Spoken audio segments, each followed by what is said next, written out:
Hello and welcome to NAASE's Pre-Sales Powerup, where we bring you exciting and relevant topics to dive into with various guests. Some might be renowned authors, other NAASE members, or guest speakers to shed some light on various industries, help us learn something new, and power up our knowledge. My name is Diana Cervantes. I am the NAASE president, and today we are here with a special guest. He is none other than our winner of 2025 SE of the Year, Ryan Bivinetto. We're incredibly honored to have had so many of our SEs participate this year, and it was very tight competition. So we hope we'll see all of you participate next year. But today we're going to share Ryan's story and bring to you what moved and shaped his year, the customer outcomes, his habits, the preparation he put in every meeting, and how he views leadership. Before I give the floor to Ryan to introduce himself and tell us about a little bit about himself, I just want to put some house rules out there. We want this to be a conversation, so please put your questions in the chat. We will be monitoring that. And we'll have some time at the end for some Q&A as well. But we're very excited to have oh, and I forgot to change a little bit of my slide over here with some of the agenda that we hope to cover. But please go ahead and Ryan, please take it away and introduce yourself and let's have a conversation and learn a little bit about you and tell us what brought you to be an SE and the leader that you are. And congratulations again for winning the SE of the Year for 2025. Awesome, Diana. Thank you so much. I appreciate it. Yeah, so Ryan Bivinetto, sales engineer, global BlackBerry Radar. So a little bit about myself. Born and raised Los Angeles, California. Grew up in the industry, right? I've been with BlackBerry for over about 7 years now. But having a family that grew up in the industry really helped tailor me, to kind of where I'm at today, right? The foundational building blocks, the knowledge, the experience, is kind of tribal knowledge back in my hand, right? But yeah, fortunate enough to have a wonderful, beautiful wife with four amazing children. We're heavily involved in sports, so for us, if I'm not working, you know where to find me, right? We're out on the sports fields 7 days a week, so we got a pretty busy life in front of us. Well, that's awesome. Wow. Yeah, 7 days a week is a lot, and I can definitely relate with two kids of my own. But you definitely have a little bit more on your plate. Well, that's awesome. Well, welcome to the show. We love to have you here, and I know we have a lot of folks that are looking forward to learning about how you transitioned into being an SE and the background that you have and your leadership. So, can you tell us a little bit about that? Yeah, absolutely. So, for those who saw my video, I'm sure they're well aware. For those who haven't or are joining live for the first time, thank you. I will start out by saying, obviously my path to an SE has been anything but traditional for sure, right? I started out in the field as an EMT, and then from there I moved on to electrician and then an M&R inspector, eventually performing inspections across intermodal yards, working for a intermodal equipment provider, right, in the intermodal side of things. What I will say is, I learned the industry from the ground up, right, literally under chassis, at those yards, on those terminal floors. That frontline exposure, right, really helped shape me into the leadership and the leadership philosophy that I lead with, right? It taught me that technology, right, only matters when it solves real world operational problems, right? Having that credibility is earned, right? So when you understand the work at a deeper level than just a dashboard, that's where the value comes from. Wow. So, what changed that approach? So what changed that approach for me personally was really, a pivotal moment in my leadership, right? Evolution was when I realized that I couldn't just outwork the problem, I had to outgrow it, right? And so the go-to technical problem solver model just doesn't scale, right? So when I began, leading larger initiatives, as like, including North America's largest GPS rollout that we did based on deployment, I understood that it wasn't the value in having every answer, right? It just wasn't. So for me, what I took time and I stepped back and I reflected on it. My responsibility at that point became to, create organizational clarity, build scalable enablement, and then also remove any systemic friction, right? Those are three key things that I focused on. And that shift from being the person who does the work, right, to the person who actually enables the work, transformed my approach and allowed our organization and our teams to operate at enterprise scale. So how does one do that?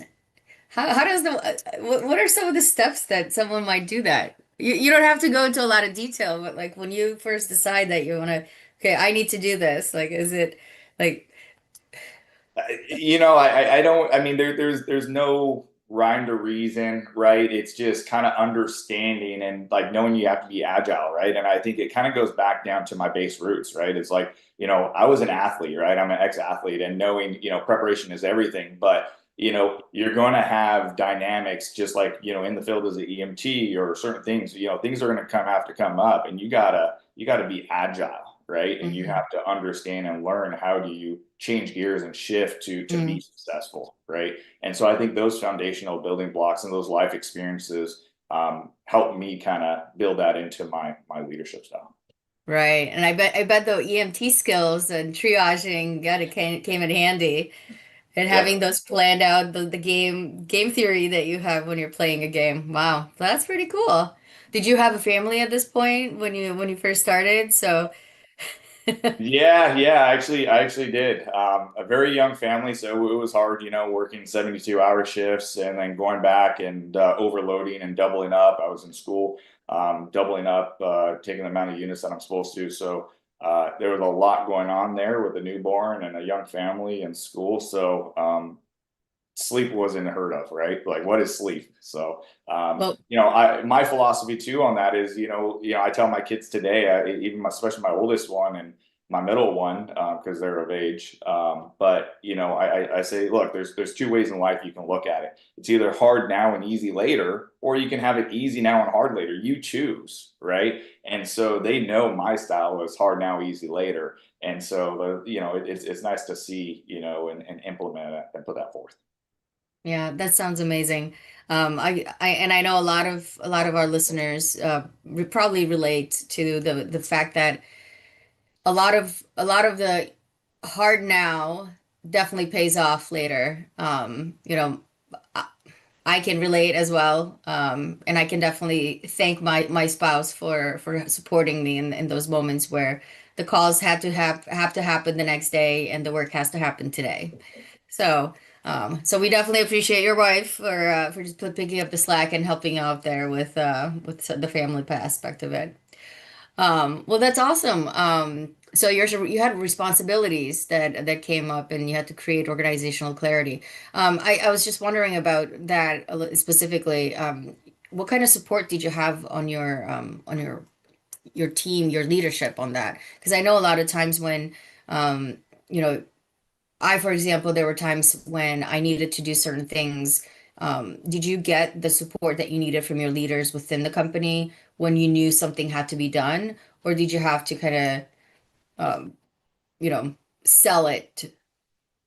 Yeah, no, that's a great question, Diana. And I think it really comes down to building that credibility, right?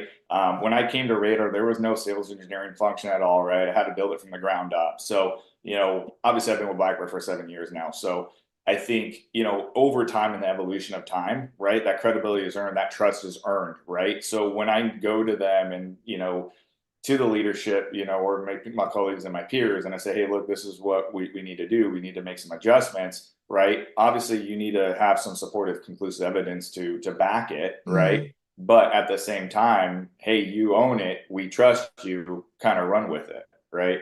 mm, And so, it's a collaborative effort, right? It's just yeah. not a one person thing. It's a collaborative effort, and those conversations take place.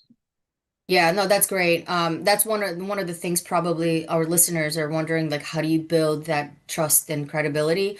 So you might probably get some requests for some mentorship there at some point in the future. It's a hard thing to do, is figuring out kind of how to do those things.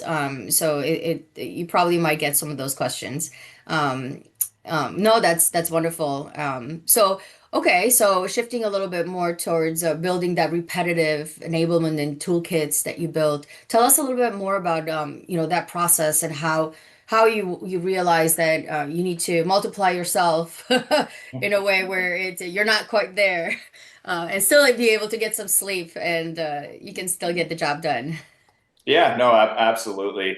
When talking about that, right, building repeatable enablement or toolkits, right, that help deliver value. For me personally, I believe, elite pre-sales organizations don't just rely on individual heroics, right? They rely on standardized excellence. Okay. So consistency drives predictable outcomes, right? Faster deal cycles and unified customer experience. I think that's very important to hit home on, which in turn led me to, really thinking, to the thinking and development of the Radar SE toolkit that I mentioned, right? Mhm. So, that transition from having the tribal knowledge that I know, right, and framework to moving it over to an enterprise framework and build a replication of it and scale, right? Including examples of standardized demos or integration playbooks or installation onboarding issues, and also pilot and validation frameworks, right? So that's kind of what the Encompass entails, Diana. Okay. So I'm going to stop for a second. We do have a question that came in from the chat from Monica P. Um, so one of the questions that came up from her was that what's your go-to way to shift the conversation off price? So this is a very common question that comes. So we are very curious in your discussions with your customers. What is that method that you use to do that, to answer that for her?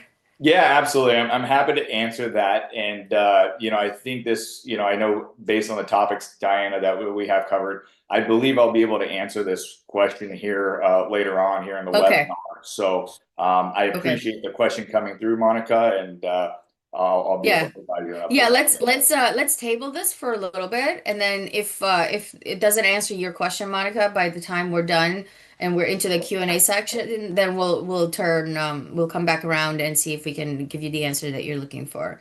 So, okay. So we'll keep it on the table. So, um okay, so going back to let's see, where were we? So we're talking about your philosophy and style.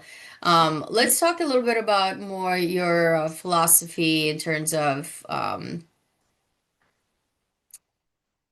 building your system. Yeah.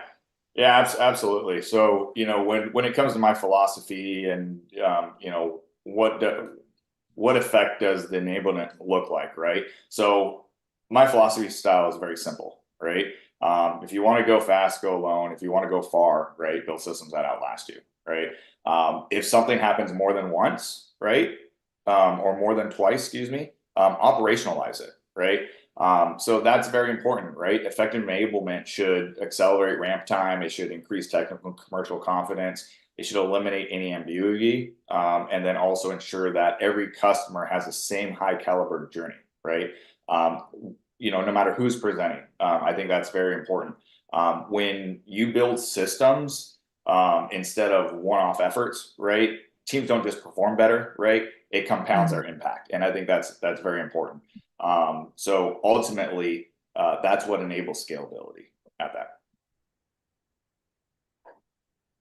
No, that's true. That's true. Um, we have actually another question that came through. So let's see if we can answer this one. So this is coming from our YouTube channel, from Chad 16541. Did you have any upper management that did not want your change opportunities? And how did you overcome that? Yeah, I mean that's a great question. I think with any organization, right, that there are always going to be some, what ifs or hey, we don't want to change that, and that just has to be heard, right? You have to be receptive to understanding their point of view, and if your peers or your leadership says no, then no's no, right? You have to improvise. You gotta pivot. Okay, hey, that's not the door we're gonna go down. We have to go here, and you have to think of an alternative and bring an alternative forward to present to them in that, right? So that's the way I would answer that, Diana. Yeah, no, that's a good point. And I think a lot of us have gone that route where our vision has not fully aligned with leadership for one reason or another. And I think it's your answer is absolutely right. So you just have to find an alternative that aligns as close as possible with their vision and just find a way to make it work. And eventually your vision might at some point align. If it doesn't, you just have to go along with whatever that vision might be and make the best of it. Um, Okay, so I feel like our next point that we're going to cover is around framing the value and the outcomes. And I think this comes back to Monica's question. So hopefully this will answer. So tell us a little bit about how you frame the value and the outcomes without leaning on the price. Yeah, so I will say, one of the highest leverage skills as a sales engineer in sales engineering is evaluating the conversation from price to business impact, right? Um, Pricing is transactional and value is strategic, right? So I think understanding that is very important. So, the way I frame value, right, is through three enterprise lenses. So one is operational outcomes, right? Two is financial outcomes, and then three is risk reduction. When you know your audience, right? When you know their terminology, when you speak their language, whether it's the operators, the CFOs, the boardrooms, the solution is no longer viewed as a line item, right? It becomes an enablement of margin, velocity, excuse me, and resilience, right? So once the impact narrative is clear, right, price stops being the center of the discussion. Yeah. No, you're right. You're absolutely right. Monica, did we answer your question? Yes, no?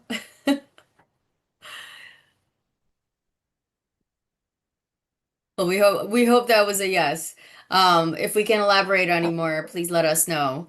Um, so what's so discovery is a huge aspect, and I'm a full proponent of having a very thorough discovery at some point in the conversation. Like what is and this is kind of a trick question in a way from me to you.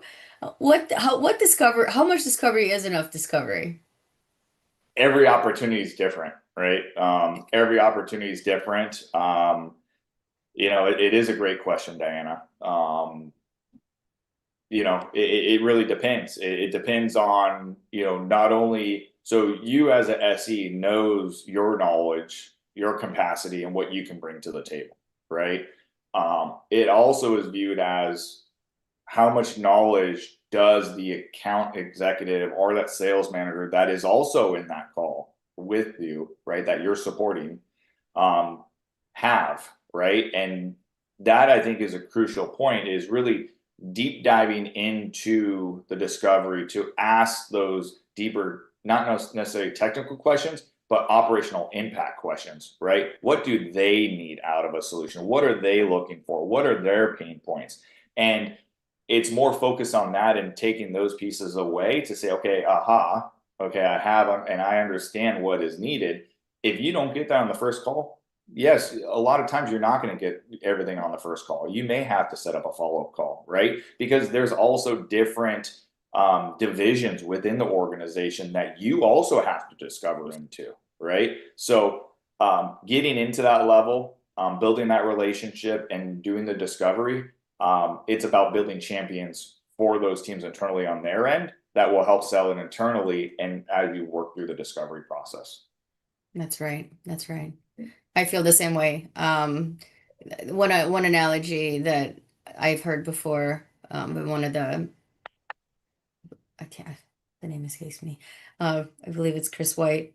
Um, he was no Cohen. Um, it's been a long week. But he was saying that you wouldn't go to the doctor and say, "Oh, first visit, I know exactly what's wrong with you." The doctor would ask you questions about what's wrong with you, what brings you here, so Absolutely. forth. So enough is enough until you know what's wrong, not make assumptions. So, very good. Very good.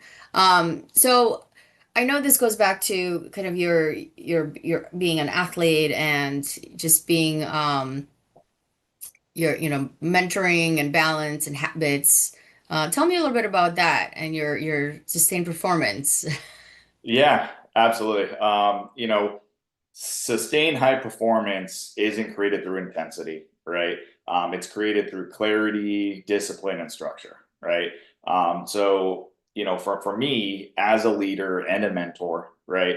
I focus on developing people through three principles, right? So that's context, framework, and confidence, right? So examples of those from a context perspective, right, would be, you need to understand what the individual is aiming to achieve so that way you can provide the proper guidance, right? When it relates to framework, right? An example of framework, you want to replace any ambiguity with models, right? Or for discovery, storytelling, like we were just chatting about, or any technical validation. And then when it comes to a confidence perspective, most people already have, right, the capability. They just need a leader who's going to give them space, right, and the tools to trust their judgment, right? And I think that's very valuable as a takeaway. Great leaders don't just answer questions, right? They build people who can solve problems without them. So that's kind of my viewpoint, kind of where I'm at with those habits and sustained performance for the most part. No, that's a good part. We do have one more question that came through the YouTube channel. What about from Yuri uh, Oz 4?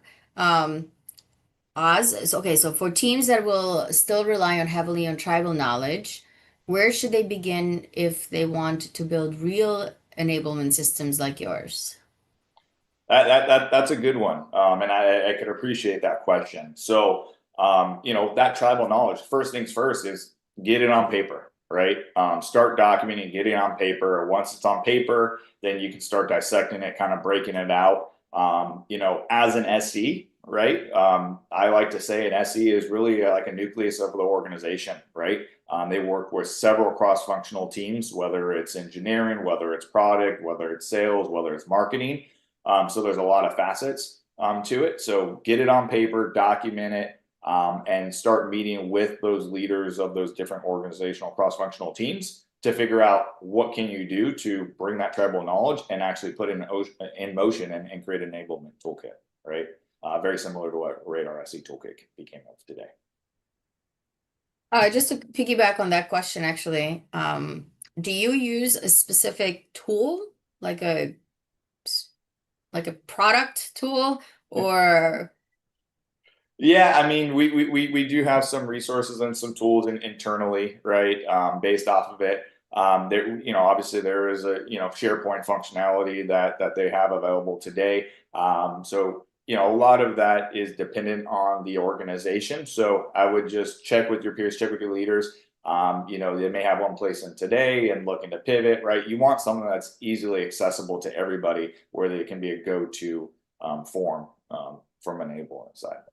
Mhm. Yeah, we've in the past we've used a lot of different systems. However, a lot of times it's like you said from the very beginning, it's like getting it down somewhere. Wherever it is. I've actually written a playbook in the past where all it was is a Word document and just link to it. Just have it down somewhere.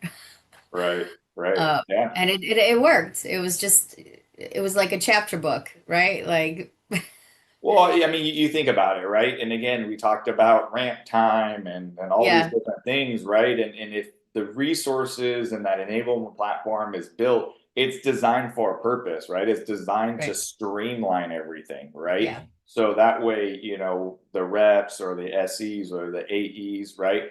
People don't have to try to dig and look and find the right, answers. The answers are right in front of them in one right. location, right? And And that's it the also whole. depends on who the person is. Like if someone's in the field, you want to make it as low tech as possible. You don't want them to see, end up in a position where they're, no Wi-Fi or no internet, and they can't get to what the information they need. Exactly. So kind of adapt to where the people are, where they need to be. No, that's great. I appreciate that.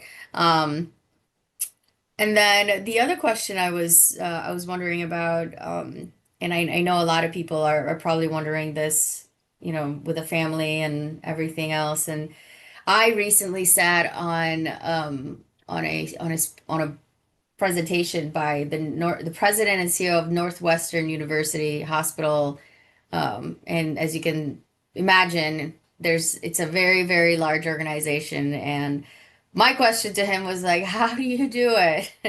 Uh, manage everything and still, be able to function as a human with a family. So my question to you is, how do you do it? How do you manage to create all of these things and be the person that you are at work and create all of these beautiful systems and processes and be the mentor that you are at work and yet still have that balance and be at your kids' soccer games and be the husband that you can, um, and have that balance and put a Yeah, smile on your face and it is because be here with us today. for me, everybody has their own way they do it, right? For me personally, what works is, I look again from a competitive nature, right? As an athlete, ex-athlete, for me, balance is a strategic advantage, right? That's how I view it as. So my beautiful wife, my four children, right? They're the center of my gravity. They're the reason I protect my energy and I lead with intent, right? So I would say professionally, I anchor myself with three habits, right, that compound over time, which is daily prioritization, right, around the highest value activities, because that's imperative. Time blocking is the second one, for deep and strategic work. And then the last one is going to be weekly focused reviews on what moved the business forward, right?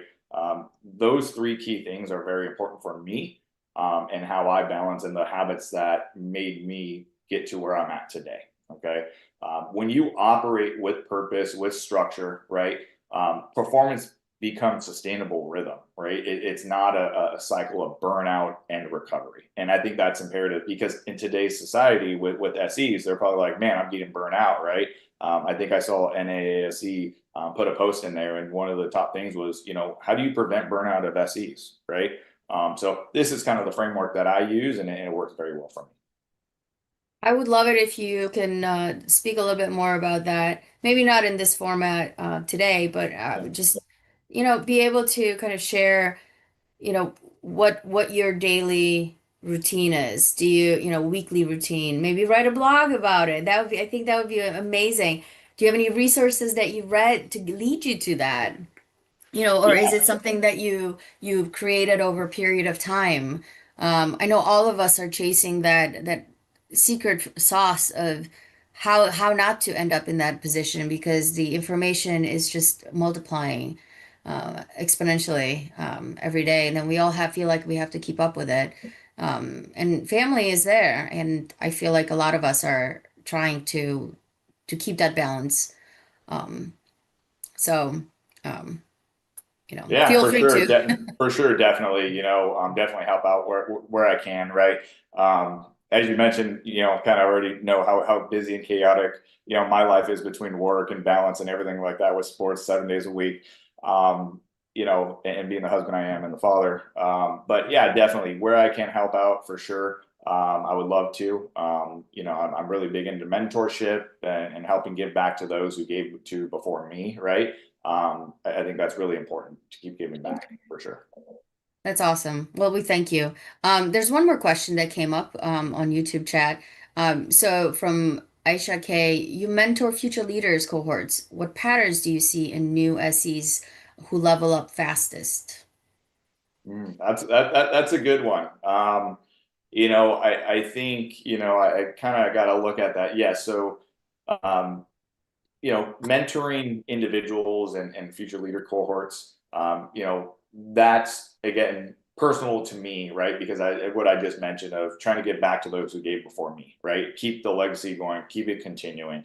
What patterns I see in newer SEs who level up fastest, that it's not a one size fits all, and I'll be honest with you, right? I will say drive, right, is going to be a key indicator. Mm. How well they grasp that knowledge, right, and put it forward. Do they have leaders that support them in their growth initiatives, right? So there's a lot of elements that come into play. So it's not a one size fits all, but it's timing too. Timing is everything as well, right? So I wish I can answer it, better than that, but really, in reality, there's a lot of moving parts that kind of have to fall into place to help support, the fastest. And if you're, like I said, if you're looking to go fast, go alone, right? So it's not always about growing and leveling up as fast as you can. Yeah.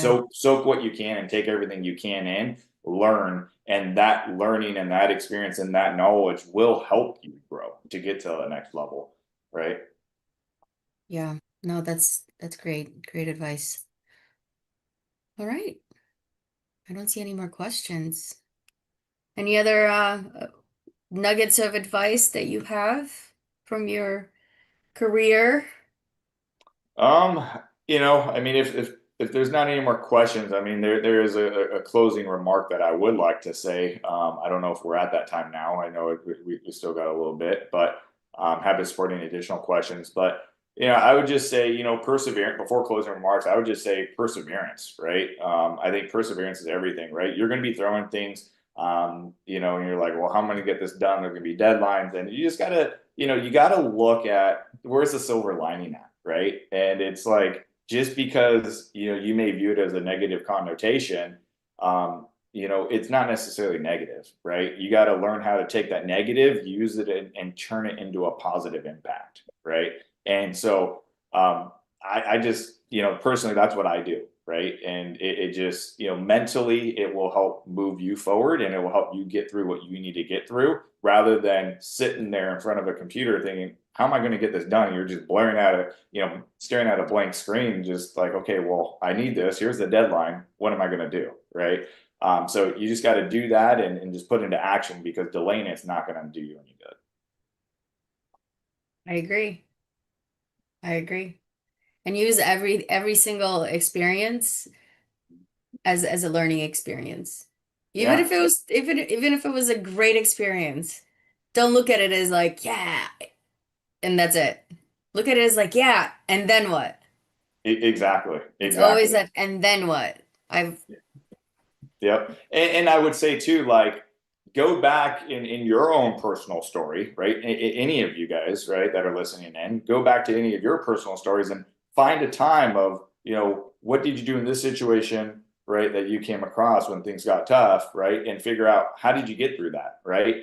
And by, hey, I tried it this way, it didn't work, right? Well, you already know what the outcome is going to be there, right? So you just kind of have to understand you already know your answer, but if you're still trying to, I would say, kind of procrastinate a little bit, right, and not get the jump start going. Well, again, like I mentioned, that's not going to do any good, right? So you know the answer is just putting it into motion. yeah. This was amazing.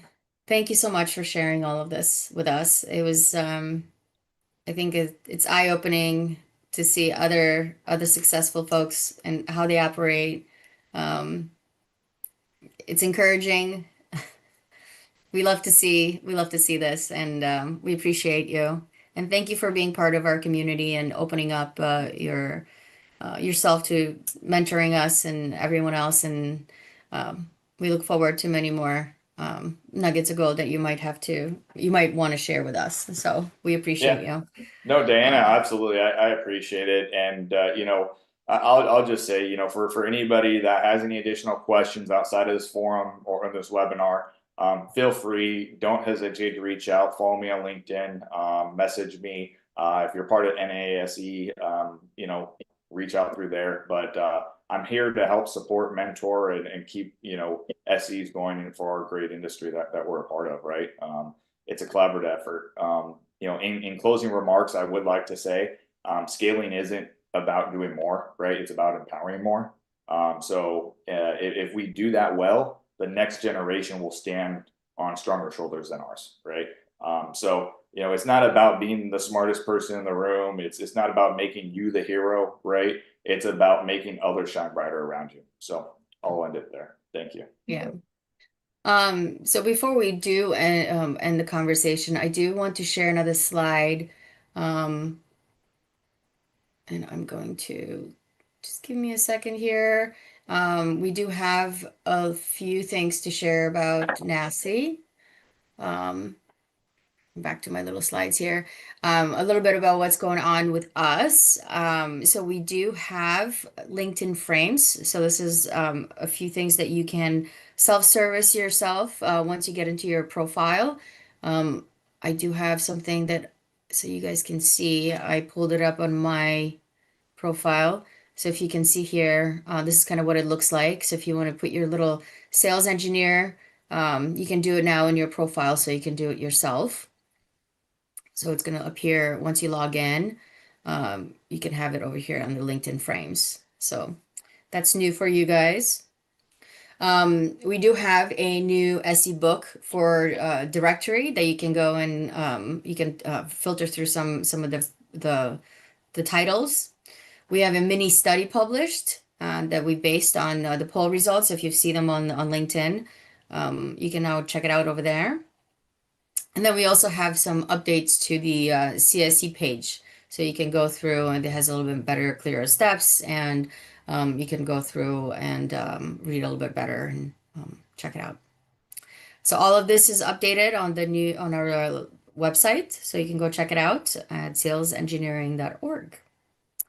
So once again, we do appreciate you guys joining us for today. And if you have any questions, we're gonna stick around for a couple more minutes. And if not, we really appreciate you joining us today. Your time is very valuable, and spending it with us was amazing. And we're always here for you for any other questions and support. Check us our website, and if you see anything that interests you, we are here. Email, LinkedIn.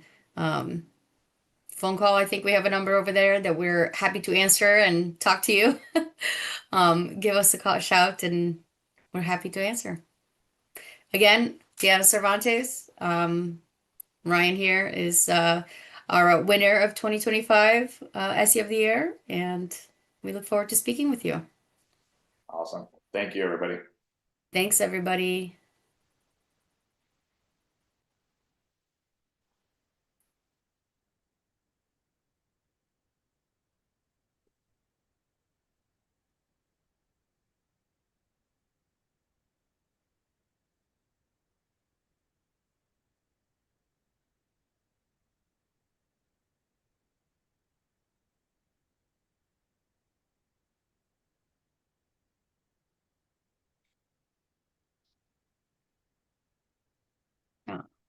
Uriah says, thank you, Ryan.